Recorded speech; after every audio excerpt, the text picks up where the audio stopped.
Bisa dikatakan bahwa psychoanalysis itu adalah pioneer dari ilmu psikologi modern.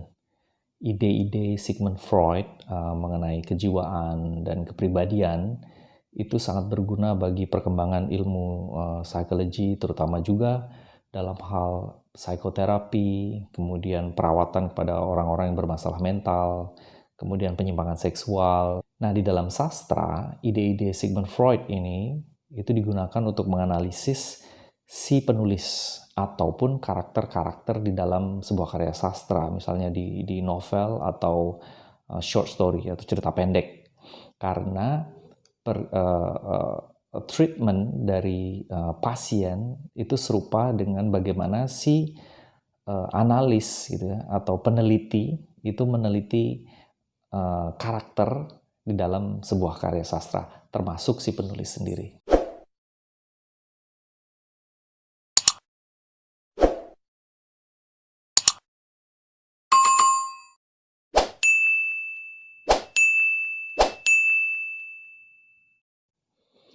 Oke, hi everyone.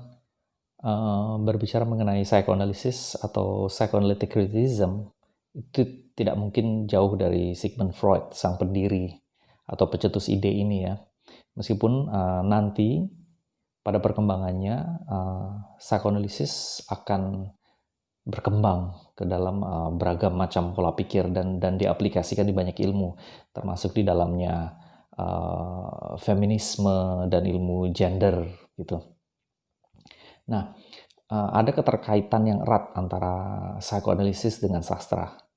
Psikoanalisis sendiri selain ilmu jiwa atau ilmu psikologi awal mula gitu ya, pada dasarnya dulunya memang awal-awal adalah teori psikologi, tapi juga sangat berkaitan erat selain dengan sastra juga dengan filsafat. Nah, apa hubungannya dengan sastra? Pertama, Sigmund Freud sendiri itu kerap menggunakan istilah-istilah yang diambil dari istilah-istilah psikologi, istilah-istilah psikoanalisis yang diambil dari karya-karya sastra, seperti Oedipus Complex misalnya salah satunya. Kemudian dia juga sering menjelaskan contoh-contoh ya, contoh-contoh kasus itu dan menyangkut pautkannya antara psikologi dan sastra, misalnya bahwa seorang penulis atau seniman secara umum, salah satunya adalah penulis, itu adalah penderita neurosis atau punya masalah kejiwaan, sehingga permasalahannya itu disalurkan dalam bentuk karya sastra begitu. Nah, bisa dikatakan pada dasarnya ya, the object of psychoanalytic literary criticism, nah ini khusus psychoanalysis dalam bidang sastra, dalam bidang kritik sastra, itu berhubungan dengan analisis dari penulis, ya, si penulis sebagai manusia gitu, dan karakter-karakter di dalam sebuah karya. Jadi bisa ke orangnya yang nyata, yaitu bahwa permasalahan psikologinya atau kejiwaannya itu bisa dilihat dari karya sastranya, atau karakter fiksi di dalam karya sastranya. Ini adalah pendiri, adalah Sigmund Freud. Beliau yang yang menyampaikan landasan dasar gitu ya, ide-ide dasar dari psychoanalysis gitu. Nah, ada sebenarnya banyak sekali ide-idenya, tetapi yang paling penting yang akan saya bahas di sini adalah beberapa. Salah satunya adalah ini, adalah dari human psyche atau jiwa atau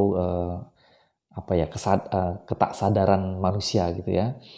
Itu ada 3 teori, yaitu dynamic, economic, and typographical gitu ya. Yang pertama kita lihat untuk masalah dynamic model. Jadi pikiran manusia itu terdiri dari 2 hal utama, yaitu yang rasional dan irasional. The conscious perceives and records external reality and the reasoning part of the mind. Jadi ada pikiran-pikiran yang rasional dan irasional yang di alam bawah sadarnya. Jadi inti dari psychoanalysis itu adalah alam bawah sadar. The unconscious receive and stores our hidden desires, ambitions, fears, and irrational thoughts. Jadi ada dua hal ya. Pertama tadi sadar dan ketaksadaran, rasional dan irasional. Nah yang sadar yaitu di permukaan. Jadi manusia melakukan segala sesuatunya, segala tindakan itu dengan sadar. Sedangkan yang tak sadar itu sebenarnya lebih besar. Nanti kita akan bahas. Itu berisi tentang keinginan kita yang tersembunyi. Juga termasuk ambisi, rasa takut, dan pemikiran-pemikiran irasional atau tidak masuk akal yang lain gitu ya, atau liar gitu. Kemudian ada economic model. Economic model itu terdiri dari pleasure principle sama reality principle.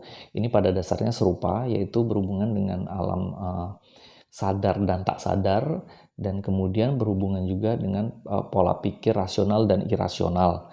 Pleasure principle itu hanya, jadi alam bawah sadar kita itu keinginan yang instinktif gitu ya, atau dorongan untuk hal-hal yang memang kita butuhkan, kita inginkan gitu ya, tanpa ada batasan. Jadi tujuannya hanya untuk mencari kesenangan, untuk mencari hal-hal yang kita suka, termasuk di dalamnya adalah sex desire gitu ya, atau nafsu lainnya gitu ya, nafsu badania, nafsu pikiran, dan semua hal yang berhubungan selama itu menguntungkan kita, selama itu membuat kita nyaman dan suka dan senang gitu. Itu namanya pleasure principle. Tetapi kemudian ada reality principle. Reality principle ada bagian dari pikiran kita gitu ya, yang terbatas oleh standar-standar atau nilai-nilai sosial. Jadi termasuk aturan-aturannya, sehingga keinginan-keinginan tadi itu tidak bisa seenaknya dikabulkan gitu ya. Kalau kita ingin sesuatu itu meskipun itu membuat kita senang, tetapi ada batasan-batasannya, sehingga muncullah namanya reality principle. Jadi kita harus berpikir secara realistis gitu. Nah, yang ketiga, typographical model ini atau yang dikenal dengan id, ego, super ego gitu. Ini sangat terkenal. Ini adalah salah satu teori yang mendasar dalam psikoanalisis, dan ini harus dipahami ya. Pertama itu namanya id. Itu berisi our secret desires and our darkest wishes and our most intense fear. It houses the libido, the source of all psychosexual desires. Jadi id itu berisi keinginan-keinginan kita yang paling mendasar gitu ya, yang paling gelap, yang paling rahasia. Jadi id ini tersembunyi jauh di dalam gitu ya, dan liar. Dia itu hanya menginginkan sebenarnya masuk ke dalam tadi pleasure principle gitu ya. Jadi id ini bagian dari pleasure principle. Jadi bagian dari psyche atau kejiwaan kita atau pikiran kita yang menginginkan hal-hal yang sangat mendasar gitu. Kemudian ada ego. Ego ini masuk ke dalam bisa masuk ke dalam reality principle juga. Jadi dia di antara reality principle sama pleasure principle. Ini adalah bagian yang rasional atau logis dari pikiran kita, dimana kalau id itu di pleasure principle, kalau ego itu di reality principle. Jadi istilahnya begini, kalau id misalnya ya, id ini misalnya seorang bayi atau seorang anak-anak itu ketika dia lapar, id-nya akan mendorong dia, alam bawah sadarnya itu akan mendorong dia untuk gimana caranya supaya bisa memenuhi keinginannya. Maka dia akan nangis atau berteriak gitu ya. Intinya adalah ingin mendapatkan apa yang dia inginkan, ingin memuaskan rasa lapar atau dahaganya. Kemudian semakin dia dewasa, kemudian muncul ego atau reality principle, di mana dia harus mulai bisa melihat realitas atau kenyataan, bahwa ketika lapar ada cara-cara yang harus dilakukan sehingga tidak melanggar norma-norma, atau tidak lagi dibilang cengeng, tidak lagi dibilang nakal dan sebagainya. Maka muncullah ego ini tadi. Kemudian yang terakhir adalah superego. Ini acts like internal censor, causing us to make moral judgments in light of social pressures, protecting us of the id representing all society restrictions. Nah, kalau superego ini kemudian muncul yang bisa kita sebut sebagai ketika ada peradaban gitu ya, maka superego ini muncul. Dia adalah bentuk hukuman atau tekanan agar itu tidak muncul semena-mena. Kalau ego itu adalah kesadaran, kalau superego itu penghukum. Jadi muncul dari norma agama, kemudian hukum-hukum di masyarakat. Jadi superego ini akan menilai seseorang apakah dia punya moral yang baik atau buruk gitu ya. Jadi seseorang itu akan timbul rasa bersalah gitu ya ketika melakukan sesuatu. Jadi alam bawah sadarnya mendorong dia untuk tidak melakukan itu karena dia tahu itu salah atau tidak diterima secara norma atau sosial gitu. Nah, jadi menurut Sigmund Freud, pikiran kita, kepribadian kita itu dibentuk oleh alam bawah sadar yang disebut psyche itu tadi, yang terdiri dari 3 bagian utama. Dan sebenarnya dua bagian utama, yaitu reality, nyata, dan reality principle sama pleasure principle, atau yang rasional dan irasional. Tetapi dibagi lagi menjadi 3 bagian. Nah, ini namanya iceberg metaphor. Kalau kita lihat di sini namanya conscious mind, atau pola pikiran kita yang sadar gitu ya. Sadar ini seperti iceberg. Jadi dia cuma di permukaan cuma sedikit. Jadi apa yang kita lakukan dengan sadar, misalnya makan, minum, berkata, berucap, dan sebagainya, itu masuk ke dalam bagian ini, bagian yang paling atas yang terlihat saja. Tapi sebenarnya semua tindakan-tindakan kita itu didorong oleh hal-hal yang lebih dalam di sini, lebih besar, yaitu id sama superego, yaitu unconscious mind yang tersembunyi di bawah di bawah air. Jadi yang tidak terlihat, gitu ya. Kita lihat bahwa di sini ada ego, id, superego. Jadi ego sama superego di atas itu sedikit terlihat. Jadi kadang-kadang kita sadar, ya, bahwa tindakan ini itu tidak baik karena bermasalah dengan masyarakat atau dengan hukum atau dengan agama gitu. Atau kita sadar bahwa oke, kalau saya lapar saya tidak boleh seperti itu karena itu mengganggu hak orang lain. Tetapi jauh di bawahnya yaitu id itu mencoba mendobrak gitu ya, ingin keluar, memaksa kita untuk melakukan sesuatu atau merasakan sesuatu. Nah, ini nanti akan menjadi masalah bagi kehidupan kita. Tanda petik ya, tanda petik bukan masalah, tergantung masalahnya. Manusia normal sekalipun itu juga memiliki masalah yang serupa dengan orang-orang yang memiliki masalah mental. Nah, nanti saya akan bahas ya. Nah, the significance of dream. Nah, ini tadi ya. Kalau kita ke sini, kita akan kembali ke sini. Kita akan kembali ke masalah id ini. Id ini adalah semua desire, semua keinginan kita ya, yang tersembunyi. Yang tidak mungkin kita keluarkan karena pertama kita malu karena punya keinginan seperti itu, kemudian juga ada superego tadi, ada tekanan, dan juga ada kesadaran bahwa reality principle gitu ya, bahwa hal-hal tertentu tidak boleh dilakukan. Nah, keinginan-keinginan terdalam itu, tersembunyi itu tadi, akan dikeluarkan, tentu saja akan keluar, tapi dalam bentuk yang berbeda, karena itu tidak sadar.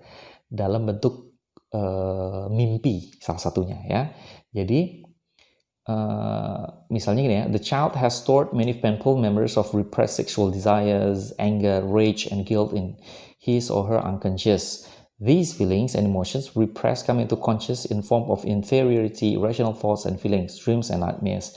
Jadi waktu kecil kita banyak mengalami hal-hal ya, dari hal-hal biasa sampai hal-hal yang luar biasa. Hal yang luar biasa seperti trauma gitu ya, atau memori-memori buruk gitu, akan disimpan karena kita malu dan tidak bisa diterima, akan disimpan jauh di bawah tadi, di bawah iceberg atau gunung es tadi. Dan dia akan keluar dalam bentuk yang berbeda, yaitu misalnya mimpi yang terdistorsi. Misalnya seperti ini. Kalau anak kecil, infantile dream, namanya infantile dream. Infantile dream itu adalah mimpi kekanak-kanakan. Misalnya waktu kecil, kalau seseorang anak tidak diperbolehkan makan permen karena akan merusak gigi dan sebagainya, sedangkan dia ingin sekali karena itu adalah id, dorongan untuk mendapatkan kenikmatan, maka dia akan kesal, tetapi tidak bisa marah karena yang melarang adalah orang tuanya. Maka ketika tidur, dia akan bermimpi Mimpi itu sangat kekanak-kanakan dan obvious, jelas ya. Jadi it-nya akan keluar dalam bentuk mimpi yang tak terdistorsi. Misalnya, dia akan mimpi makan permen banyak sekali. Nah, ketika dewasa, mimpi itu tidak akan seperti itu. Mimpi itu akan berubah, akan terdistorsi berupa simbol-simbol. Karena alam bawah sadarnya juga masih malu untuk memimpikan seperti itu. Misalnya, seorang anak laki-laki, gitu ya, yang sudah remaja, kemudian naksir gitu ya, naksir dengan misalnya anak dari tetangganya, ya kan. Sedangkan orang tua mereka itu berteman akrab dan sebagainya, atau malah bermusuhan gitu kan. Kemudian si anak ini akan merasa, alam bawah sadarnya akan merasa tidak mungkin untuk berhubungan dengan gadis itu, maka dia akan mimpi hal yang apa namanya sangat sangat berbeda. Misalnya mimpi bahwa orang tuanya meninggal, atau orang tua si gadis meninggal, atau dia menjadi burung gitu ya. Simbol-simbol ini mungkin menandakan bahwa bila orang tua meninggal berarti tidak ada yang melarangnya. Bila orang tua si gadis meninggal tidak ada yang melarangnya. Bila dia menjadi burung maka dia akan bebas. Semacam itu. Jadi berupa simbol-simbol ya. The psyche may create a window to the id in a variety of ways through the process. Jadi gini, psyche itu nanti akan membuka jendela bagi id untuk keluar, seperti yang saya jelaskan sebelumnya ya. Jadi id yang ditekan itu tadi, id yang ditekan di alam bawah sadar manusia itu akan mencoba keluar. Ya kan? Tetapi karena kita adalah manusia yang mempunyai peradaban, mempunyai aturan dan sebagainya, maka tidak akan bisa keluar seenaknya. Kalau keluar seenaknya akan melanggar norma dan bisa dikatakan orang yang bermasalah. Bisa gampangnya kurang ajar, tidak tahu adat dan sebagainya. Nah, untuk tanda petik orang yang normal gitu ya, itu akan keluar dalam bentuk beragam. Yang pertama disebut dengan displacement. Misalnya seperti ini. Misalnya saya benci dengan seseorang bernama Appleby gitu ya. Mr. Appleby. Saya benci banget sama orang ini. Cuma karena benci itu tidak bisa seenaknya diungkapkan. Maka id-nya kan tetap akan mendorong untuk keluar supaya saya benci. Saya ingin mendapatkan kenikmatan dengan mengeluarkan kebencian saya. Tetapi itu tidak mungkin seenaknya. Saya tidak mungkin memukul Mr. Appleby, ya kan? Saya tidak mungkin memarahi Mr. Appleby, mungkin karena Mr. Appleby itu guru kita atau gimana. Maka malamnya kita akan bermimpi a rotting apple in a dream, atau kita mimpi apel yang membusuk, karena ada sangkut paut antara kata apple pie sama rotting apple dengan kata apple gitu ya. Jadi kita akan mimpi apel yang membusuk karena ada kata sama-sama kata apple. Ini namanya displacement gitu ya. Kemudian yang kedua adalah condensation. Jadi ini condensation itu psyche-nya itu membuat si it ini keluar dengan cara menggunakan satu simbol di dalam sebuah mimpi. Misalnya kita marah kepada beragam orang gitu ya, kemudian alam bawah sadar kita mencari cara untuk mengeluarkannya dengan satu simbol saja gitu ya. Satu hal saja yang mewakili dari kebencian kita terhadap semua orang itu. Gitu. Itu namanya condensation. Nah, sekarang kita lihat hubungannya dengan sastra. Jadi itu teorinya sedikit saja ya, sebenarnya masih luas sekali, tapi kurang lebih seperti ini hubungannya. Asumsinya pertama, menurut Sigmund Freud,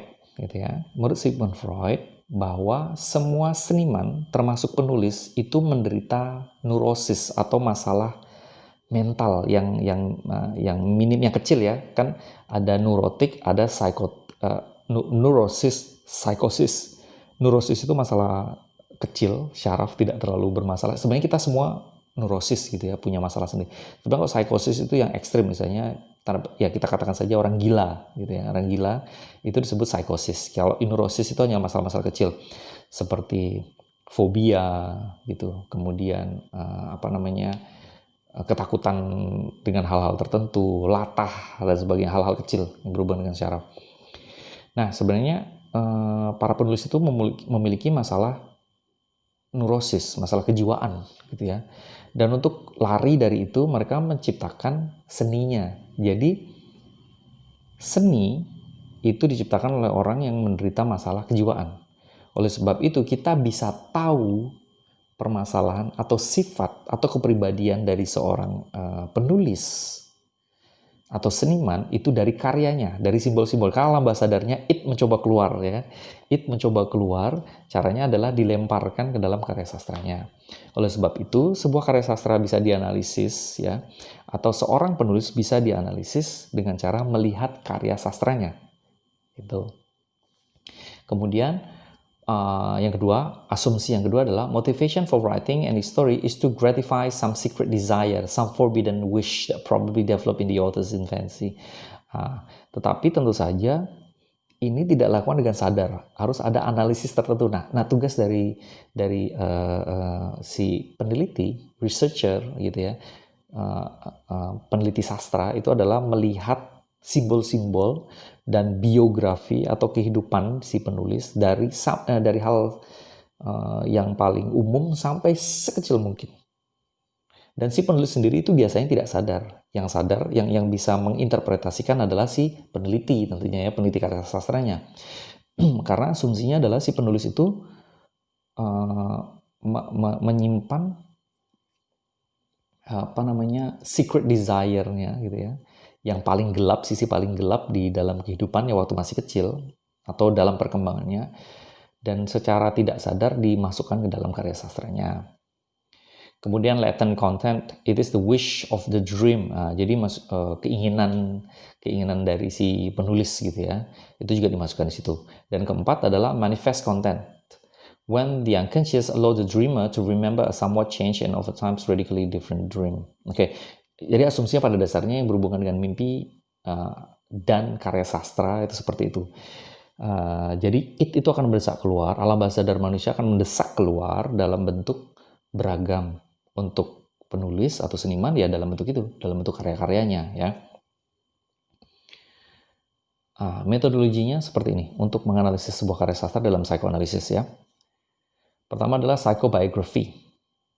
This method of analysis begins amassing biographical information about the author through biographies, personal letters, and any other document related to the author.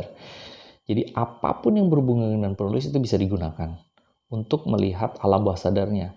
Karena sekali lagi ya, teorinya adalah bahwa manusia itu tidak sadar.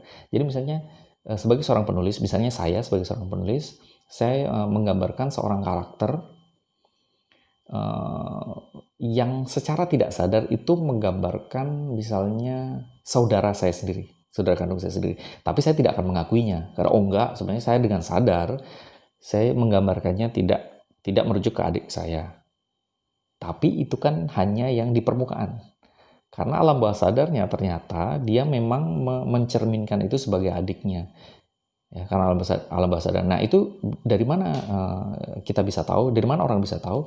Ya tentu saja dengan menganalisis semua hal yang berhubungan dengan penulis, semua hal yang berhubungan dengan saya. Apakah cara saya berbicara atau bukti-bukti lain yang ada di dalam karya sastra itu sendiri gitu. Nah, selain itu juga bisa berlaku kepada yang disebut dengan psychobiography. Ini tidak hanya untuk penulis tapi karakter yang ada di dalam karya sastra itu sendiri. Sekarang misalnya sebuah karakter gitu ya, atau seorang karakter fiksi gitu, itu kan tidak benar-benar nyata, tidak ada di dunia nyata. Nah, bagaimana kita tahu kepribadiannya, atau apakah kita bisa menganalisis sebuah karakter fiksi, ya kan? Sedangkan dia diciptakan gitu. Ya bisa, di sini letak dari keunikan dari penelitian sastra. Jadi karakter di dalam novel itu tetap dianggap sebagai karakter.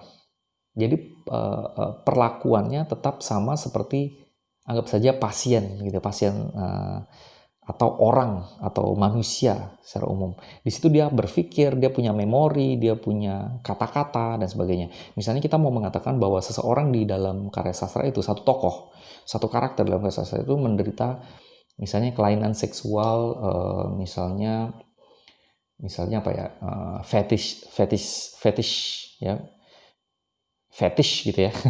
Fetish itu suka dengan benda-benda gitu ya, yang dapat membuat dia terangsang secara seksual gitu ya. Misalnya suka dengan kaos tangan, kaos kaki gitu, atau baju gitu ya, atau bra dan sebagainya gitu.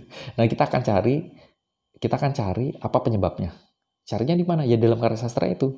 Kita lihat latar belakang kehidupannya. Mungkin di masa lalu, waktu dia masih kecil, hubungan dia dengan orang-orang lain dan sebagainya. Dan metode ini sama digunakan dengan teori-teori psikoanalisis. Jadi teorinya yang agak luas, yang tidak saya begitu jelaskan di sini ya. Tetapi kita bisa menggunakan teori psikoanalisis itu tadi untuk membahas karakternya itu. Penyebabnya bagaimana, buktinya apa, dengan bukti-bukti, data-data yang ada di dalam novelnya atau karya sastra itu sendiri. Seperti itu. Selain psychobiography, kemudian ada canon, yaitu all collected works. All the collected works ini berhubungan dengan, misalnya kita mau bahas soal satu penulis gitu ya, kita akan cari semua karya sastranya gitu ya kan. Kemudian untuk membahas kepribadiannya atau masalah yang dihadapinya gitu. Kemudian juga kita bisa menggunakan simbol-simbol berupa ionic symbols, kemudian phallic symbols. Ini sangat penting, itu simbol-simbol seks di dalam psikoanalisis yang merujuk kepada, karena gini, kenapa seakan-akan psikoanalisis ini selalu berhubungan dengan seks. Sebenarnya jawabannya ya dan tidak, karena menurut Sigmund Freud yang dimaksud seks itu tidak semerta-merta berhubungan dengan intercourse atau hubungan seksual, tidak selalu. Tapi semua hal yang berhubungan dengan kehidupan, dan itu bisa berupa simbol.